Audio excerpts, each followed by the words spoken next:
The release of the New Zealand Defence Force on Friday afternoon, after we had stopped, this show is over, I think Leah's show was still going, to do with the sinking of the HMNZS Manawanui, which ran aground on a Samoan atoll, if you remember, Saturday, 5th of October last year. So they've done quite well, actually, to get the report out so quickly. God, if this was a Royal Commission, it'd be 3 years later. And anyhow, now that particular running aground happened allegedly whilst the Manawanui was conducting a hydrographic survey of a reef. It then set itself on fire, having been grounded, and I still don't have a reason for that, and then sank the next day, whilst all 75 on-board personnel manned the life rafts and with the assistance of amateur Samoan rescuers clambered themselves to shore in safety.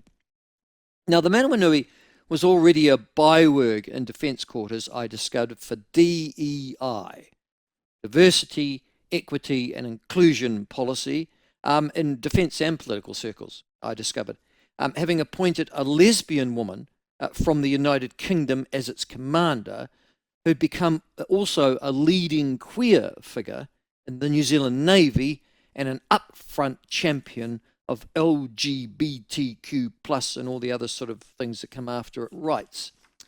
Now that Commander Yvonne Gray and two of her deck officers on the Manawanui on that ill-fated evening are now facing, as I understand it, court-martial charges for their role in this most embarrassing of self-inflicted New Zealand Navy disasters. Nothing will ever get to the Manawanui in terms of self-inflicted Navy disaster in New Zealand. Is there anything struggling? You can tell me. I decided then to have a look back at when Yvonne Gray was appointed as the commander of the HMNZS Manawanui, and I found a New Zealand Defence Force press release. Now, if you think I'm being harsh on the DEI issue and that my judgment is a little awry, and perhaps I'm in the Benjamin Doyle category of castigating without understanding, au contraire, and please let me read you the DEI press release of the New Zealand Defence Force when they appointed Commander Yvonne Gray as the Commodore or commander of that particular vehicle. The headline reads, "Yorkshire woman takes command of Royal New Zealand Navy ship." Now, Josh, that's odd. Don't you think that's a really, really, really odd headline for the press release of 2022? This is just, a little over 2.5 years ago. Yorkshire woman takes command of Royal New Zealand Navy ship. Now, they want that to be their head. I know it's weird. I mean, first of all, it's a woman. Okay, so the fact she's a woman is actually really important to the Royal New Zealand Navy and the New Zealand Defence Force, all right, that she's a woman. But that she's a Yorkshire woman, Josh? Are all Yorkshire women lesbians, Josh? Do they all play cricket? I don't know. But there you go. That's the headline. Yorkshire woman takes command of Royal New Zealand Navy ship. Just to tell you, she doesn't come from here. All right? So that's the reason that they're there, presumably. And then there is the gushing introductory paragraph. Listen to this. Harrogate-born Yvonne Gray, so again, we're trying to emphasise the fact she doesn't come from New Zealand. She comes from Harrogate, where she's been born. Isn't that a toffee, Harrogate? Anyhow, Yvonne Gray trained as a teacher. Oh, God.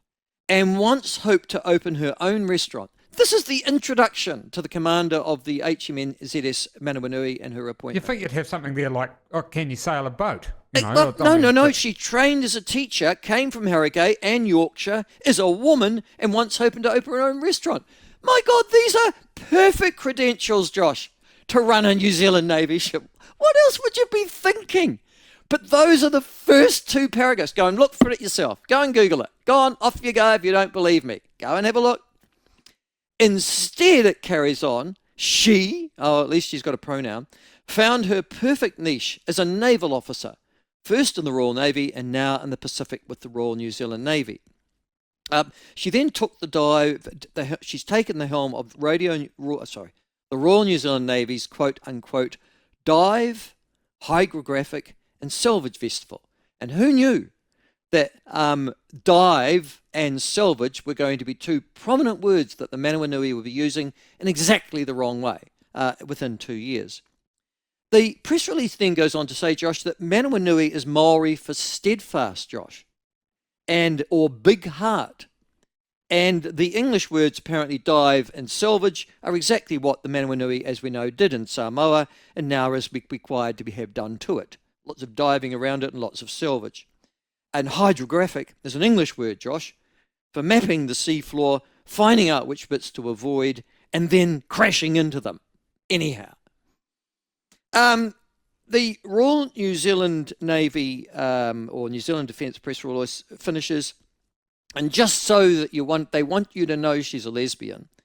In 2012, Commander Gray and her wife Sharon, this is just in case you didn't know she was an appointment foreign-born lesbian, but they wanted you to know, so that's why they put it in the press release, moved to New Zealand after falling in love with the country during a camper van holiday, Josh. This is already too much information, but the press release quotes Commander Gray saying that after her camper van holiday of New Zealand with her wife, quote, the most obvious thing for me to do was to join the Royal New Zealand Navy. Josh, I'm sure there are plenty of pommy campy vanners who think of nothing else after clogging up our roads and infesting virtually every freedom camp spot in once idyllic areas in New Zealand. So be warned, New Zealand Navy. There are plenty more of these geographically challenged LGBT rights Brits with camper vans on their way. I'm not sure we've got enough ships left to sink, Josh, quietly. But to hell with it. Apparently all those Brits are going to give it a go. It sort of started all wrong, didn't it? And that's the appointment of the commander of the Manawanui. But then the problem was with the Court of Inquiry, it didn't want to be nasty to somebody who was its own DEI appointment, despite the fact that it's court-martialling it. But I guess there'll be plenty. They decided to get the inquiry in first so that they could come up with the excuses.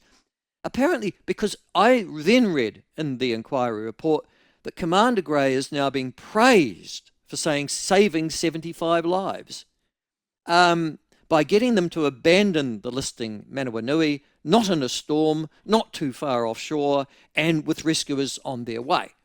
But nonetheless, she gets singled out for praise in this inquiry report, which is schizo Royal New Zealand Navy all over again, to praise people for doing the most basic of their jobs, having already imperiled said 75 lives with your officer oversight and astounding incompetence on the bridge.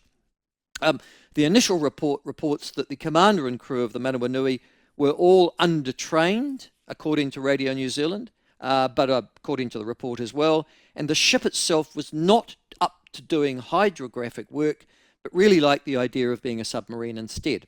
So it's obviously lived out its entire lifetime.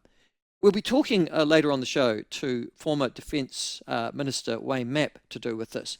But it was an extraordinary tale, 75 pages of incompetence and a complete lack of ability on a grand scale, listed out for you on Friday afternoon. And maybe they released it on Friday afternoon because they thought, there won't be too much coverage during the week. They won't get to talk about it because there's no talk back over the weekend. Well, you're wrong. Here I am. And that is a shocker.